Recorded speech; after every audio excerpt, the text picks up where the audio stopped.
When The Bionic Woman hit TV screens in 1976, audiences expected another spin-off adventure. What they got instead was something groundbreaking, a female superhero who was strong, smart, and still deeply human. Behind the iconic slow-motion jumps and battles with fembots, the series hid a treasure chest of strange, surprising, and downright weird facts. These are 20 weird facts you didn't know. From Emmy wins to bizarre filming tricks, these behind-the-scenes details reveal just how unusual the show really was. 1. She died, and the studio brought her back. One of the strangest twists in TV history is that Jaime Sommers wasn't supposed to live past her debut. When Lindsay Wagner first appeared on The $6 Million Man in 1975, Jaime was written as Steve Austin's love interest, a tennis pro who undergoes bionic surgery after a parachuting accident. But in that original two-parter, Jaime died. That was supposed to be it. According to producer Kenneth Johnson, he'd written the ending that way, and the studio never planned for her return. But fans weren't having it. Letters poured in, angry that such a beloved character had been killed off so quickly. Western OJS and Starburst magazine both note how overwhelming the backlash was. Viewers demanded Jaime come back. The response was so strong that ABC reversed course. An alien force wants to destroy the Bionic Woman. It is alive. Johnson later admitted that fan reaction directly changed the show's future. Without that uproar, there would never have been The Bionic Woman at all. 2. A mid-season monster hit. Here's a weird little detail. The Bionic Woman wasn't launched with the fanfare of a big fall premiere. Instead, ABC slotted it in as a mid-season replacement on January 14, 1976. Normally, that's a kiss of death for a new series, since mid-season debuts often struggle to catch viewers' attention. But Jaime Sommers was no ordinary character. Riding the wave of her unexpected revival, the spin-off immediately grabbed audiences. Despite only having half a season to prove itself, the show skyrocketed in the ratings.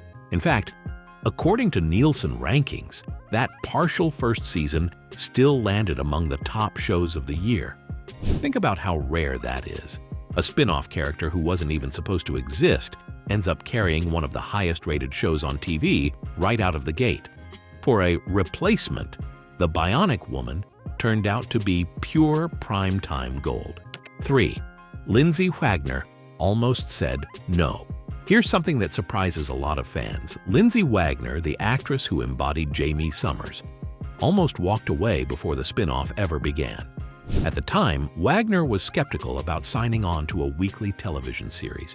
She worried about being tied down creatively and wasn't sure she wanted to shoulder the pressure of leading a major network show. Interviews and archival clips revealed just how hesitant she was. Wagner had already proven she could handle the role during her guest appearances on The $6 Million Man. But taking Jaime from a two-parter love interest to the face of a new franchise was a huge leap. Ultimately, she agreed, and it changed her life forever. Within a year, she'd not only become a household name, but would also earn an Emmy for the role. Imagine how different TV history might look if Wagner had said no. 4. Beating Wonder Woman to prime time. Most people today think of Wonder Woman as the defining female superhero of the 1970s, thanks to Linda Carter's iconic portrayal. But here's a weird twist. The Bionic Woman actually beat Wonder Woman to a regular weekly series. While 2 Wonder Woman TV movies aired in 1974 and 1975, Carter's series didn't become a primetime staple until later in 1976. By then, Jaime Sommers had already made history.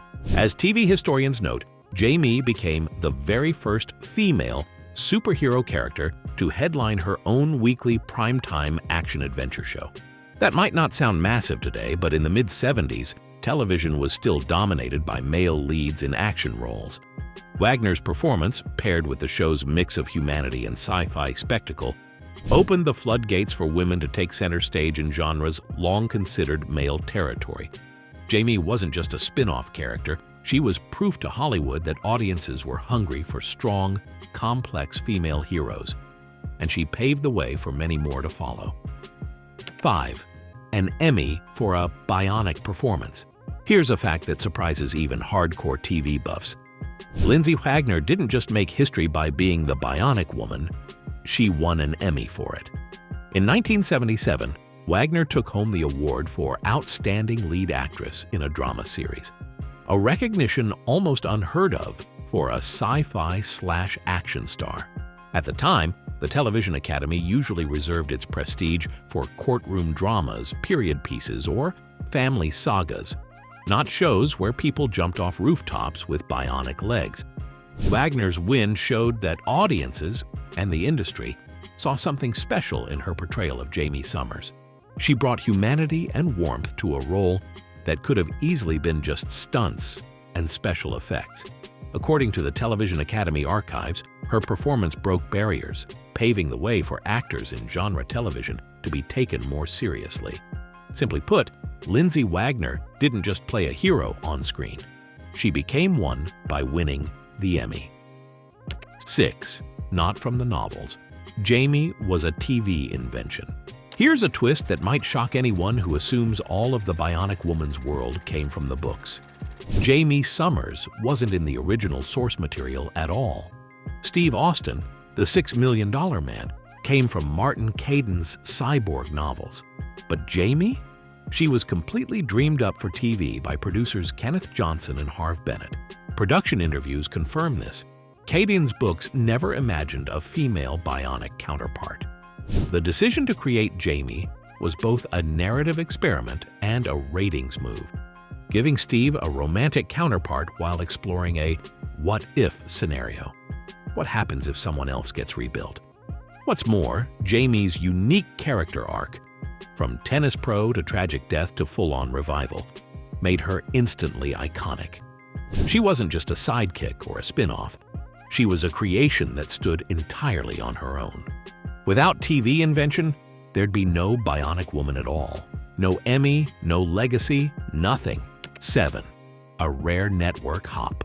Here's a fact that highlights just how unusual Jaime Sommers' journey really was. The Bionic Woman actually switched networks mid-run.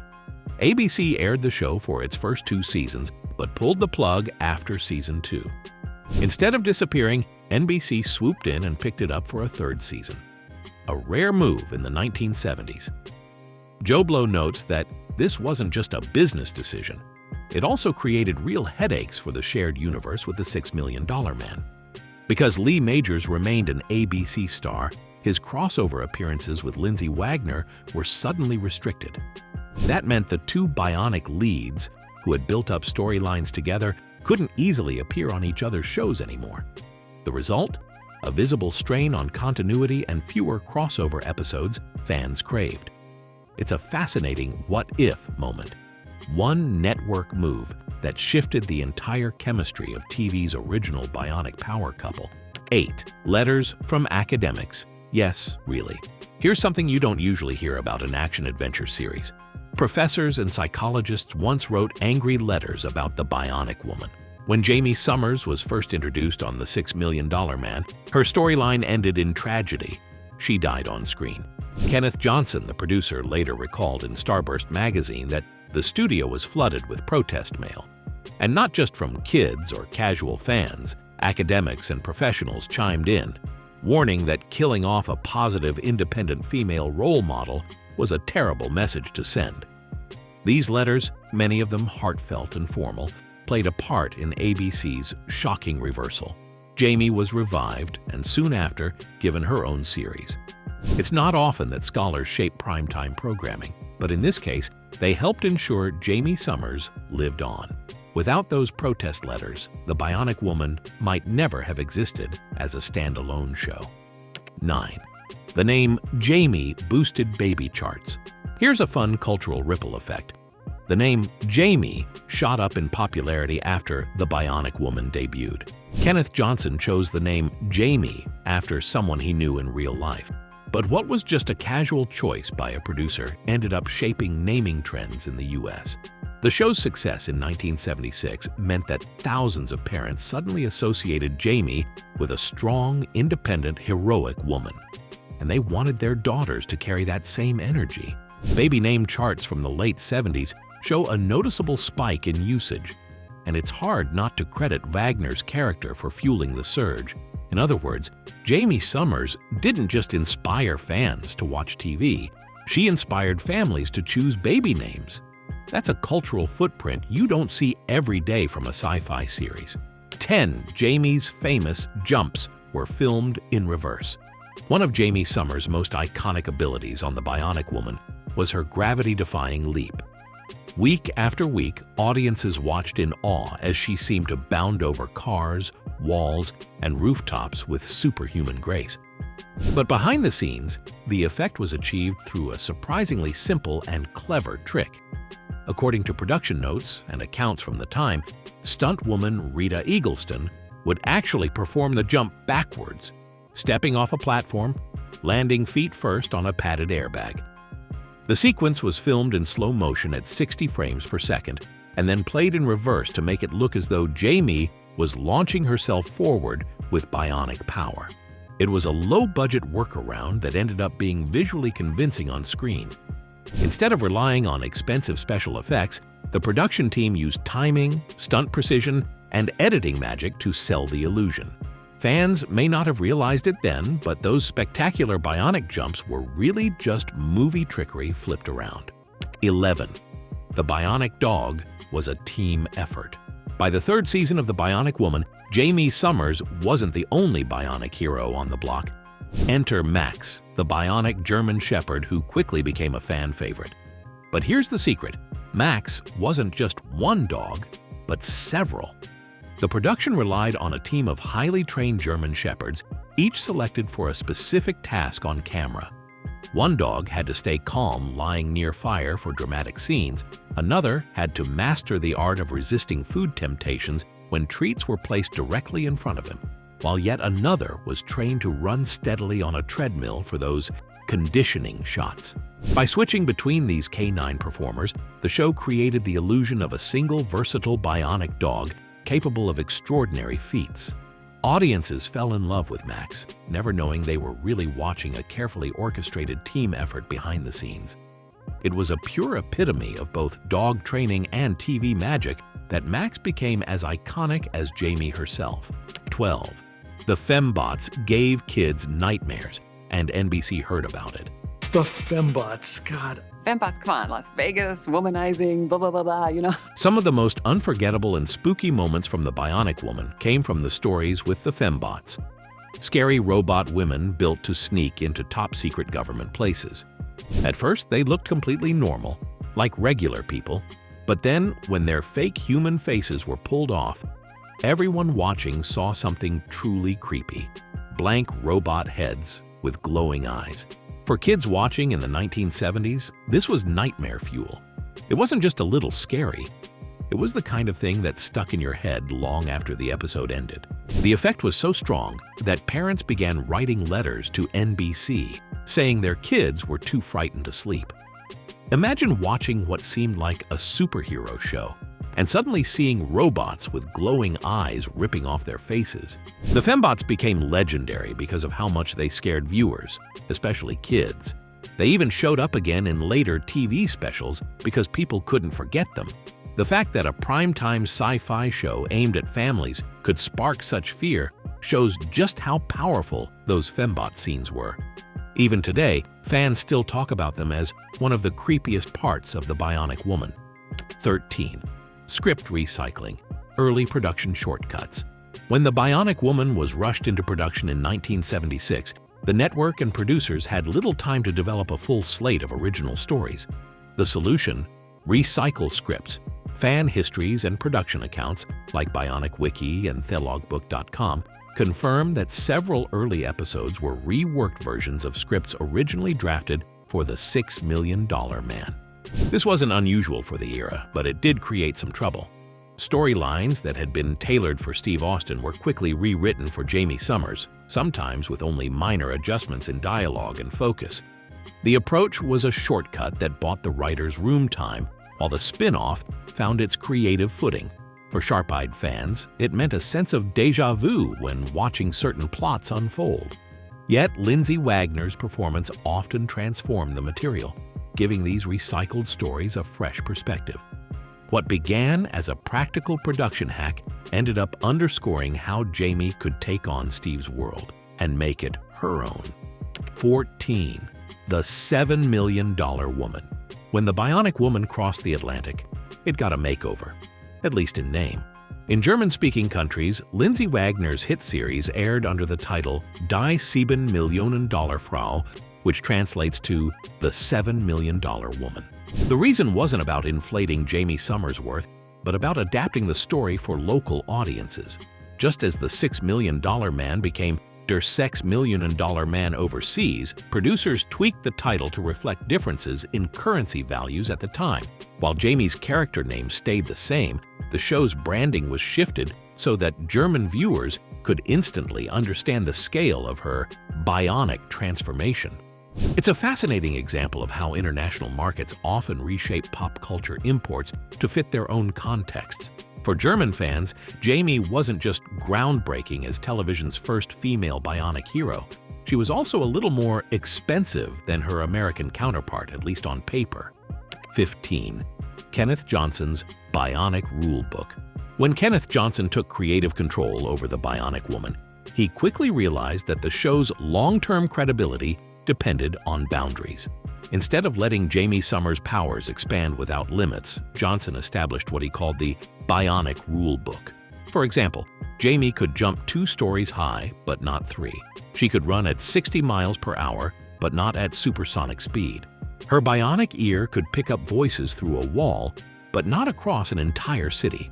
Johnson has explained in interviews that these restrictions were vital because once you made the character too powerful, you stripped away tension and relatability.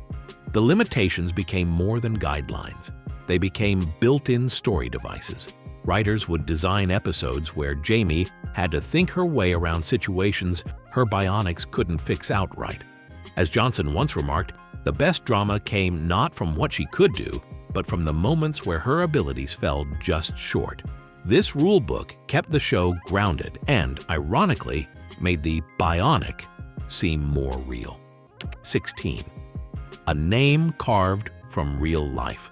Sometimes truth sneaks its way into fiction in the most unexpected ways. Jaime Sommers, the character who would go on to inspire millions, didn't get her name out of thin air or from a random list on a writer's desk. Kenneth Johnson, the producer tasked with shaping this new bionic heroine, remembered someone he had met years earlier. A talented water skier named Jaime Sommers, who performed at SeaWorld while Johnson was producing shows there. Struck by the uniqueness of the name and how it carried a certain strength and elegance, Johnson borrowed it for his creation. The twist: Jaime Sommers, the real person, was reportedly delighted to see her name live on through television history. In an era when television often relied on generic character names, this small but dramatic choice tied fiction to flesh and blood reality. Every time viewers heard Jaime Sommers, they weren't just hearing a character. They were hearing the echo of a real-life athlete's legacy. 17. The country singer Alias. Not many fans realize that Lindsay Wagner actually sang in The Bionic Woman, and not just in passing. In the Season 2 episode Road to Nashville, Jaime Sommers goes undercover as a rising country artist named Jody Lee Sommers. The cover story isn't just a throwaway. Wagner performed musical numbers herself. In the plot, Jaime is tasked with exposing a country music legend who is leaking government secrets through coded lyrics in his songs. To pull it off, she takes the stage as Jody Lee, guitar and all. The reception was mixed. Some viewers found Wagner's vocals a little unpolished, calling her performance rough around the edges. Others admired the heart and authenticity she brought to the role, praising her emotional delivery, even if she wasn't a professional singer. What makes this detail so fascinating is that Wagner wasn't merely acting. She was showcasing a hidden talent that most sci-fi heroines of the time never had the chance to explore on screen. It added yet another layer of humanity to a character best known for superhuman strength and speed. 18. Final Contract turns into astronomical success. Sometimes it feels like destiny steps in, and for Lindsay Wagner, the stars truly lined up. Back in 1971, she signed a standard contract with Universal Studios, working as a contract player in whatever roles the studio handed her. She popped up in all kinds of shows, from Adam 12, her primetime TV debut, to Owen Marshall, Counselor at Law, the FBI, Sarge, and Night Gallery. Between 1971 and 1975, she became a familiar face, appearing in Marcus Welby, MD 5 times, and even showing up twice in the Rockford Files. She was dependable, talented, and versatile, but not yet a star. Here's where fate kicked in. In 1975, Wagner was cast as Jaime Sommers in The $6 Million Man. Ironically, this role wasn't meant to launch a career-changing journey. It was supposed to be her final obligation under her Universal contract. Yet instead of fading into the background, she became the center of a cultural phenomenon. The part that was meant to close a chapter ended up opening the biggest one of her life. It was almost like the universe had been preparing her, role after role, until the perfect one arrived.